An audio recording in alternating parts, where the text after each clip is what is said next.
Itu Tuhan yang Maha Kuasa, yang menguasai alam raya ini.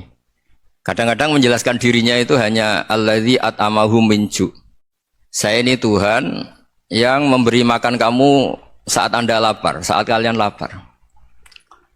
Jadi untuk beriman kepada Tuhan yang Maha Esa, kepada Allah, kamu yakin yang memberi makan kamu itu Tuhan. Apapun kecewanya Anda terhadap tetangga, terhadap negara, terhadap mertua, terhadap istri, itu kecewa Anda tidak akan mati. Tapi kalau tidak makan itu mati.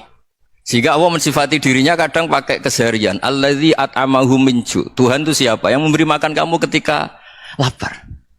Tapi kamu untuk syukur itu nunggu punya istri cantik, neriman, gampang diatur, membolehkan poligami. Terus 4 istri itu neriman semua, loyal semua. Itu sombong betul. Mau syukur saja kok repotnya seperti itu. Jadi mau syukur ya ada makanan dimakan. Itu kalau ngantuk ya tidur. Ayatnya wa min ayatihi manamukum billaili wan nahar. Maksud ayat Allah itu tidur. Nah, keangkuhan-keangkuhan ini yang menjadikan kita itu jadi repot hidup. Wong untuk syukur kok nunggu tadi. Mertua baik, tetangga baik, istri baik. Apa saja di sekelilingnya harus baik.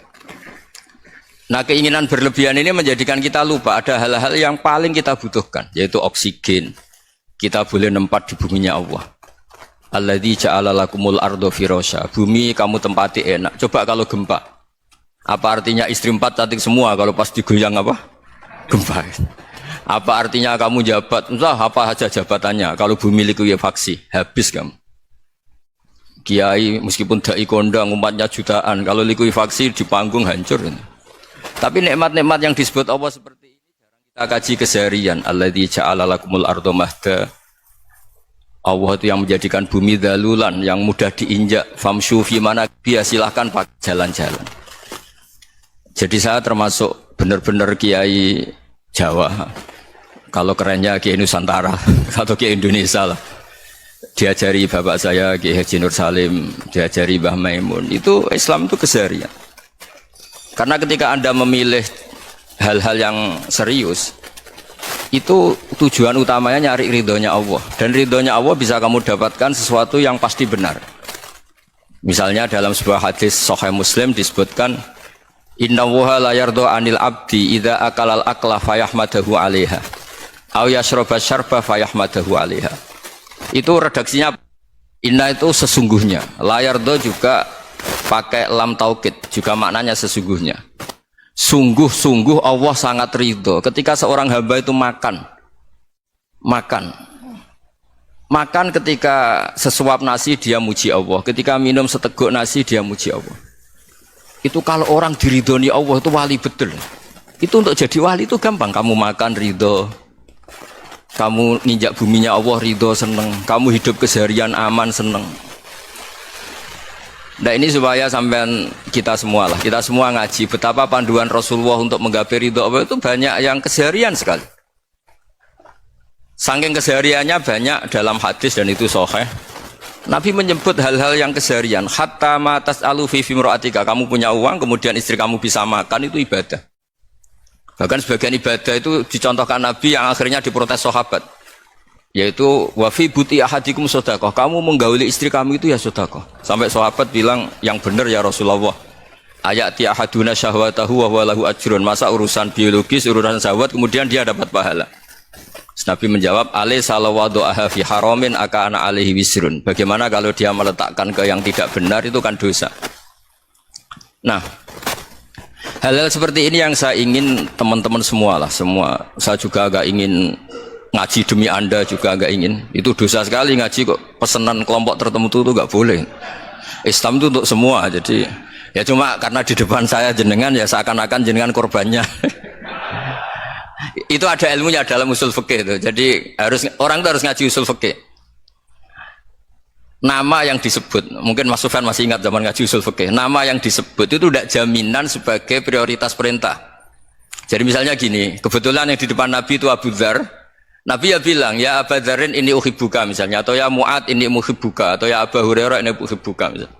Banyaklah riwayat yang Nabi nyebut ya Abu Dzarin, ya Mu'ad, ya Abu Hurairah.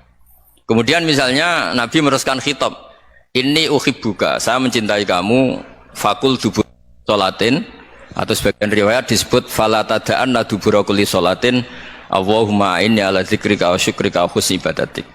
Saya mencintai kamu, siapa saja, Mu'ad bisa, Budhar bisa, siapa. Saya mencintai kamu, mohon kalau habis sholat kamu jangan lupa wiridan Allahumma inni ala dzikrika wa syukrika wa husni ibadatik. Ya Allah, tolong kami permudah supaya mudah ingat engkau. Anda tidak bisa mentang-mentang, wong nama saya Parmin, nama saya Purnomo, itu yang diperintahkan Mu'ad misalnya. Jadi yang disebut satu, tapi khitab itu untuk siapa saja. Saya teruskan ya. Jadi saya mohon semua kita melakukan kebaikan itu, kalau dalam kaidah fikih disebut al yakin la yuzalu bisyak. Banyak kebaikan yang kebenarannya itu 100%, tidak punya efek samping ke pihak lain, ke kelompok lain, ke komunitas lain. Itu tadi misalnya Anda makan dan itu murah sekali, hanya butuh satu piring, setiap kunyahan kamu muji Allah, setiap minum kamu muji Allah. Itu redaksinya Rasulullah SAW disebut Allah sangat ridho ketika seorang hamba makan kemudian dia memuji Allah, atau minum kemudian dia muji Allah.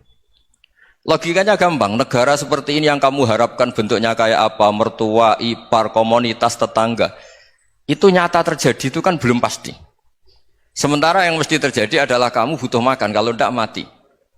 Butuh minum, kalau tidak mati. Butuh bumi yang nyaman ditempati, kalau tidak kita juga mati. Sebab itu Allah kalau menyebut nikmatnya itu hal-hal yang keseharian. Alladzi at'amahum min ju'. Allah itu siapa? Allah itu yang menciptakan kamu bisa makan. Tidak berlebihan. Allah itu yang menciptakan kondisi sosial itu ideal. Zaman Nabi itu ya ada orang munafik. Orang-orang pilihan Allah itu juga diuji orang sekelilingnya yang macam-macam. Semua diuji sesuai konteks zaman dan waktu. Nah, tapi ada ibadah-ibadah yang selalu disarankan Nabi. Sampai Nabi itu pernah ditanya, ayul Islam ya khairun ya Rasulullah, Islam terbaik itu gimana? Jawabannya Nabi itu unik. It'amut to'am. Islam terbaik itu ya makan-makan, jangan santai-santai. Ketika Allah menyebut beberapa kebaikan, falak tahamal aqobah, wa ma adrokan apa? Mal aqobah. Terusannya apa? Fakku rokobah. Terusannya apa? Au it'amun fi yaumin di masubah. Ya, itu acara makan-makan itu juga Islam. Kenapa? Ya bayangkan kalau tidak ada makanan, kita mati kan? Kondisi sosial tidak ideal itu Anda masih gak apa-apa. Tapi kalau Anda tidak makan, Anda tidak minum, kamu punya istri cerewet masih bisa hidup, punya mertua cerewet masih bisa hidup. Tapi kalau tidak makan bisa mati. Berarti penting mana istri sama makan? Penting mana? Makan. Semoga istri Anda dengar, nanti kamu disuruh makan tapi pulang deh. Itu kalau dibahasakan makan masih memahami. Penting mana nasi satu piring dengan istri. Nggak ada nasi mati, nggak ada istri belum mati. Penting mana? Ya, gak berani jawab kan? Nah, ternyata Anda ada garang kan di depan istri. Jadi saya mohonlah, mungkin Mas Sufyan Sauri tadi yang bisa bantulah. Teman-teman tuh ngaji yang keseharian saja. Karena kita nyari ridho Allah itu berdasar firman Allah. Dan firman Allah itu menyebut keseharian tuh riang, gampang. Yaitu tadi misalnya wa min ayatihi manamukum billaili wanar. Termasuk ayat-ayat Allah itu kamu tidur. Maka dulu itu ada guyonan, ada tokoh Mu'tazilah, kelompok dalam Islam yang berpikir manusia itu bisa menentukan ikhtiarnya sendiri. Karena saya bisa duduk, ingin berdiri, berdiri. Karena kelompok ini nggak terima kalau semua kehendak Allah, nanti bagaimana kalau semua kehendak Allah kok ada hisab, ya ada sanksi. Lucunya itu dia akhirnya, ini cerita ya, mencintai seorang perempuan cantik sekali. Dan itu dia menjadi ahli sunnah itu oleh hal-hal yang sepele. Karena istrinya cantik, ya namanya suami istri hubungan intim. Terus ditanya, Mas, masih ingin lagi? Masih. Silahkan diulang lagi. Wah ya tidak bisa. Katanya manusia bisa menentukan yang diinginkan. Itu tobat itu. Itu nggak bisa ditobatkan Mas Sufyan Ats-Tsauri. Orang cantik yang mudah nobatkan orang itu orang cantik. Segampang itu. Akhirnya kita tahu, makanya kalau dalam kitab Hikam itu disebut al-aqil mayakul madza yaf'alu wa hubi wal ghafil mayakul madza af'al.